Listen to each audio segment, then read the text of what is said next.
குளச்சல் அருகே +2 மாணவியை பாலியல் பலாத்காரம் செய்த வாலிபர். கன்னியாகுமரி மாவட்டம் குளச்சல் அருகேயுள்ள ஒரு கிராமத்தைச் சேர்ந்த மாணவி ஒருவர் 12ஆம் வகுப்பு படித்து வருகிறார்.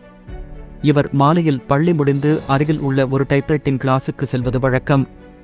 அப்போது அதே பகுதியைச் சேர்ந்த வாலிபர் தனிஷ் வயது 25 என்பவருடன் மாணவிக்கு பழக்கம் ஏற்பட்டுள்ளது.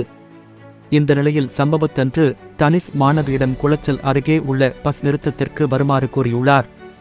அப்போது அங்கு வந்த மாணவியை தனிஷ் மோட்டார் சைக்கிளில் ஏற்றி அருகே உள்ள பள்ளிக்கூடத்தின் பின்புறமுள்ள தோப்புக்கு அழைத்து சென்றார். அங்கு வைத்து மாணவியை தனிஷ் பாலியல் பலாத்காரம் செய்துள்ளார். பின்னர் இதுகுறித்து யாரிடமும் சொல்லக்கூடாது என தனிஷ் மிரட்டி வந்தார். இதன் பின்பு மாணவியின் நடவடிக்கையில் மாற்றம் ஏற்பட்டதை கவனித்த தாயார் அவரிடம் இது பற்றி விசாரித்துள்ளார். அப்போது மாணவி தனக்கு நேர்ந்த கொடுமையை கூறினார். இதை கேட்டு அதிர்ச்சி அடைந்த தாயார் குளச்சல் அனைத்து மகளிர் போலீஸ் நிலையத்தில் புகார் அளித்தார். அதன் பேரில் போலீசார் விசாரணை நடத்தி தனிஷ் மீது போக்சோ சட்டத்தின் கீழ் வழக்கு பதிவு செய்தனர்.